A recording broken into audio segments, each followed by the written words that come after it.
président de l'Union africaine Macky Sall à Addis Abeba pour la passation de service à son homologue à la tête de l'Union africaine. Le sommet de l'Union africaine, 36e édition, c'est ce week-end à Addis Abeba, le dernier de Macky Sall en tant que président de cette instance. Alors quel est son bilan? Ousmane Ndiaye est notre envoyé spécial. Ici, au siège de l'Union africaine, dans quelques heures, s'achèvera le mandat du président sénégalais Macky Sall à la tête de l'Union africaine. À l'heure du bilan, donc, que retenir? Tout d'abord, un succès diplomatique, l'adhésion de l'Union africaine comme membre permanent du G20, longtemps réclamé par les pays africains. Les dernières réticences des grandes puissances ont été enfin levées. Au prochain sommet du G20 en novembre, l'Afrique devrait plus n'y être comme invité, mais comme membre à part entière. Moins net, l'implication de l'Union africaine dans la guerre en Ukraine. Le président Macky Sall a tenté d'incarner avec un pragmatisme sa diplomatie des céréales, même s'il a pu convaincre le président russe Vladimir Poutine de lever le blocus sur les stocks de céréales ukrainiens à destination de l'Afrique, l'impact reste faible. Enfin, la présidence Macky Sall, malgré une médiation intense, n'a pas pu empêcher l'embrasement de l'Est du Congo. Bien au contraire, le conflit s'est régionalisé avec un affrontement entre Kinshasa et Kigali. Sans doute le dossier le plus difficile que le président sortant lègue à son successeur probable, le président comorien Azali Assoumani. Voilà, salut à tous.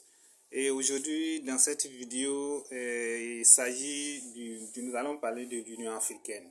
Voilà, nous allons parler de l'Union africaine. Et il s'agit surtout du bilan du président Macky Sall à la fin de sa mission et à la tête de l'Union africaine. En fait, il faut noter que le président Macky Sall est l'actuel président du Sénégal. C'est lui, pendant une année précisément, il a été à la tête de l'Union africaine. Voilà, donc nous sommes à l'heure du bilan actuellement et les chefs d'État africains et les États membres de l'Union africaine, il faut noter qu'il y a 54 États africains, voilà, qui sont également font partie de l'Union africaine. Voilà, donc le président Macky Sall et ses pairs se sont réunis à Addis Abeba pour faire le bilan de sa mission. Voilà, et en même temps remettre les clés au futur, en tout cas aux futurs dirigeants de l'Union africaine. Voilà, en fait, je vais en même temps vous donner le nom de l'actuel président de l'Union africaine. Il s'agit du président comorien. Et voilà, c'est le président comorien Azali Assoumani. Voilà, donc, et le président sénégalais, en fait, dans sa mission, il a eu à faire certains percées. Voilà, il a eu à vraiment tenter d'avoir certains succès. Voilà, mais il y a aussi d'autres dossiers qu'il n'a pas pu traiter jusqu'au bout. Voilà, le premier succès du président de l'Union africaine, voilà, Macky Sall, son premier succès est de permettre à l'Union africaine d'être un membre permanent du G20. Voilà, les Africains ont longtemps réclamé ce poste-là, cette place-là au G20 en 20. Voilà, donc il faut noter que voilà, Macky Sall a eu ce succès-là. Il a convaincu tous les pays, voilà, les 20 pays industrialisés, c'est-à-dire développés du monde, voilà, permettre à l'Union africaine d'être un membre permanent, voilà, de cette institution-là. Donc, il faut noter que désormais, à partir des années suivantes, voilà, l'Afrique se présentera au G20 comme un membre à part entière, comme un membre permanent de cette institution. Ça, c'est le premier succès, voilà, du président de l'Union africaine, Macky Sall. Voilà, son second succès également, il s'agit de la guerre de l'Ukraine. Voilà, donc il faut noter que, et voilà, avec la guerre de l'Ukraine, et en tant que président de l'Union africaine, Macky Sall a pris des décisions beaucoup plus mesurées.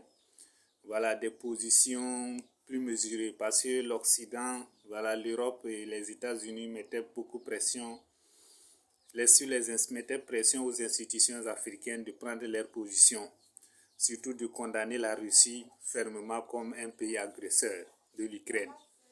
Voilà ce dont voilà, les institutions africaines ont répondu avec mesure, voilà, avec mesure, surtout Macky Sall en tant que président de l'Union africaine, a pris beaucoup de positions très mesurées. Voilà, donc le président Macky Sall disait il était question au pays, à chaque pays africain de prendre sa position. Donc il ne l'appartenait pas en tant que président de l'Union africaine de prendre une position générale pour toute l'Afrique. Voilà, c'était ça la position du président de l'Union africaine. Ok, donc dans ce dossier, voilà la mission au moins qu'il est arrivé à accomplir dans ce dossier. Il s'agit de dossier d'alimentation, surtout du céréal ukrainien.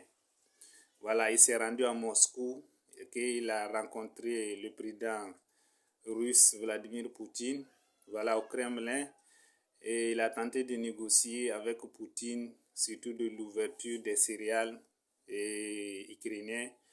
Voilà, donc dans ce dossier, il faut noter que le président Poutine, voilà, il a entendu vraiment le président de l'Union africaine et il a ouvert les ports. Voilà, il a ouvert les ports ukrainiens dont certains marchandises, le bleu ukrainien a pu sortir des ports. Voilà, et a servi un peu le monde entier. Mais il faut noter aussi que dans ce dossier, voilà, ces céréales n'ont pas tellement bénéficié. Les Africains ne sont pas vraiment fait bénéficier de ces céréales sorties des ports ukrainiens là. Ça, c'est aussi un autre dossier. Voilà, donc, voilà, il n'y a pas eu aussi trop de succès voilà, à ce niveau-là.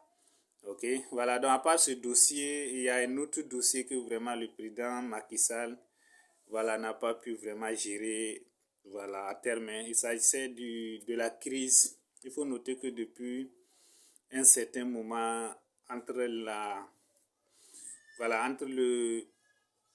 le Rwanda, justement de Paul Kagame, et la RDC de Félix Tshisekedi, il y a eu vraiment des tensions très diplomatiques, des tensions de haut niveau entre les deux États. Voilà, surtout la RDC accuse et le Rwanda de Paul Kagame de soutenir les rebelles de M23 qui menacent actuellement l'Est du Congo. Voilà, ils sont en train vraiment de menacer, d'occuper des territoires avec des violents combats et beaucoup de migration de la population, beaucoup de fuite de la population. Voilà, donc, et cela, le président congolais vraiment accuse très violemment. Voilà, accuse très violemment le Rwanda d'être parrain de ces groupes rebelles. Donc le président de l'Union africaine a tenté vraiment d'être médiateur de ce dossier. Il a tenté vraiment de réconcilier ces deux présidents, voilà, mais sans succès, puisque actuellement le conflit est généralisé et les tensions sont actuellement au plus haut niveau, voilà, entre les deux pays. Il faut dire que sur ce dossier aussi, Macky Sall n'a pas réussi à faire grand chose. Hein. Donc actuellement, c'est un grand dossier et un lourd dossier qui relègue à son successeur, le président du Comore, Azamani. Voilà, c'est le dossier qui lui retransmet actuellement. Et voilà, donc nous allons voir également dans les mois à venir, si ce nouveau président de l'Union africaine pourra également résoudre ce dossier et d'autres également dossiers dans le monde entier.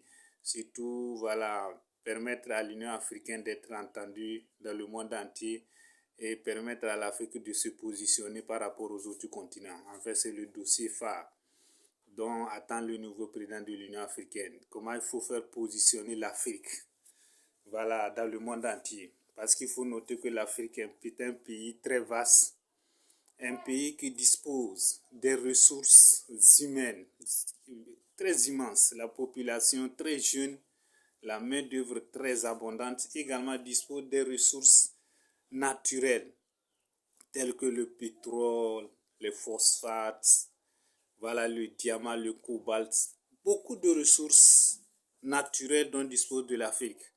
Mais l'Afrique n'arrive pas à se positionner par rapport aux autres continents. Voilà, très riche en ressources naturelles, mais très pauvre en termes d'économie. La population, pour manger, très compliqué. Tout est compliqué en Afrique, alors qu'il en dispose toutes les ressources dont il faut pour devenir riche.